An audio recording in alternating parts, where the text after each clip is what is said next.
बहुत समय पहले की बात है। एक छोटे से गांव में एक लड़का रहता था जिसका नाम मोहन था। मोहन बहुत ही ईमानदार और सच्चा लड़का था। उसके माता पिता ने उसे हमेशा सिखाया था कि सच्चाई और ईमानदारी से बढ़कर कुछ नहीं होता। मोहन ने हमेशा उनकी बात मानी और अपने जीवन में सच्चाई को सबसे महत्वपूर्ण माना। मोहन का गांव बहुत ही शांतिपूर्ण और खुशहाल था। सभी लोग एक दूसरे की मदद करते थे और गांव में हमेशा हंसी खुशी का माहौल रहता था।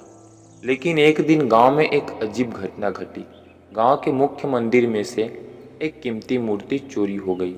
यह खबर पूरे गांव में आग की तरह फैल गई और सभी लोग बहुत चिंतित हो गए। गांव के मुखिया ने सभी लोगों को एकत्रित किया और कहा, हमें यह मूर्ति वापस चाहिए। जो भी इसे ढूंढेगा उसे एक बड़ा इनाम मिलेगा। मोहन ने सोचा कि उसे इस मामले में मदद करनी चाहिए और उसने अपने दोस्तों के साथ मिलकर मूर्ति की खोज शुरू कर दी।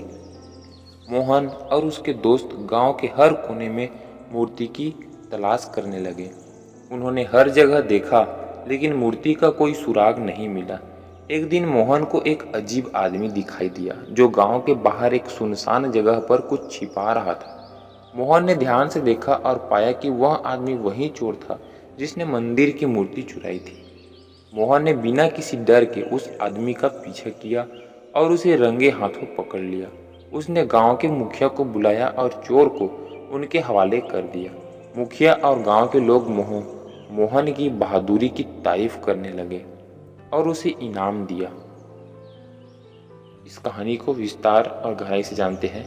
मोहन की इस बहादुरी की कहानी बहुत ही प्रेरणादायक थी। गांव के लोग उसकी सच्चाई और ईमानदारी की तारीफ करने लगे और उसे अपना आदर्श मानने लगे। मोहन ने अपनी इस सफलता को केवल अपने तक सीमित नहीं रखा। उसने गांव के बच्चों के लिए एक विशेष कार्यक्रम का आयोजन किया जिसमें उसने उन्हें सच्चाई और ईमानदारी के महत्व के बारे में बताया। मोहन ने बच्चों को सिखाया कि सच्चाई और ईमानदारी से ही सफलता प्राप्त की जा सकती है। उसने उन्हें बताया कि कैसे उसने अपनी सच्चाई और ईमानदारी से चोर को पकड़ने में सफलता प्राप्त की। बच्चों ने मोहन से बहुत कुछ सीखा और वे भी अपने जीवन में इन आदर्शों को अपनाने लगे। आगे की घटना जानते हैं। मोहन की सच्चाई और ईमानदारी की कहानी धीरे धीरे पूरे राज्य में फैल गई। एक दिन राज्य के राजा ने मोहन को अपने महल में बुलाया।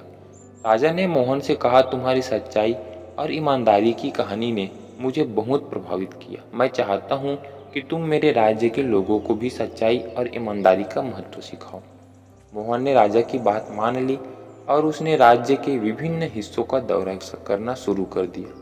उसने लोगों को सच्चाई और ईमानदारी के महत्व के बारे में बताया और उन्हें प्रेरित किया। राज्य के लोग मोहन की बातों से बहुत प्रभावित हुए और उन्होंने भी अपने जीवन में सच्चाई और ईमानदारी को अपनाना शुरू कर दिया। इस कहानी में एक ट्विस्ट, नया मोड़ आता है। मोहन की इस यात्रा के दौरान उसने एक छोटे से गांव में एक बच्चा देखा जो बहुत ही दुखी लग रहा था। मोहन ने बच्चे से पूछा, क्या हुआ, तुम इतने दुखी क्यों हो? बच्चे ने कहा, मेरा नाम अर्जुन है। मेरे पिता बहुत बीमार है और हमारे पास इलाज के लिए पैसे नहीं हैं। मैं बहुत मेहनत करता हूँ लेकिन फिर भी हम अपनी ज़रूरतें पूरी नहीं कर पाते। मोहन ने अर्जुन की बात सुनी और उसे दिलासा दी। उसने सोचा कि कैसे वह अर्जुन और उसके परिवार की मदद करता है। मोहन ने अपने पास की कुछ बचत अर्जुन को दी और उसे सिखाया कि कैसे वह अपने खेत में मेहनत करके अच्छा पैसा कमा सकता है। मोहन ने अर्जुन के साथ मिलकर उसके खेत की देखभाल शुरू की। उन्होंने खेत में नई फसलें उगाई और उन्हें बाजार में बेचा। धीरे धीरे अर्जुन की आर्थिक स्थिति में सुधार होने लगा और उसके पिता का इलाज भी हो गया। अर्जुन और उसका परिवार मोहन का धन्यवाद करने लगे और उसकी तारीफ करने लगे। अंततः मोहन की सच्चाई, ईमानदारी और मेहनत ने उसे एक महान व्यक्ति बना दिया। उसने अपने जीवन में कई चुनौतियों का सामना किया और उन्हें अपनी सच्चाई और ईमानदारी के साथ सफलतापूर्वक पार किया। उसकी कहानी ने न केवल उसके गांव और राज्य के लोगों को प्रेरित किया बल्कि पूरे देश में एक मिसाल कायम की। मोहन की यह कहानी सिखाती है कि सच्चाई, ईमानदारी और मेहनत हमेशा फल देती है और हमें हमेशा इनके मार्ग पर चलना चाहिए। यह एक शिक्षाप्रद और प्रेरणादायक कहानी है, जिसमें बच्चों को सच्चाई, ईमानदारी और मेहनत का महत्व समझाया गया है। हमें हमेशा सच्चाई के मार्ग पर चलना चाहिए और दूसरों को भी प्रेरित करना चाहिए। दोस्तों, वीडियो अच्छी लगी हो तो इस वीडियो को लाइक करके चैनल को सब्सक्राइब कर दीजिए। मिलते हैं इसी प्रकार एक और नई कहानी के साथ, तब तक के लिए धन्यवाद।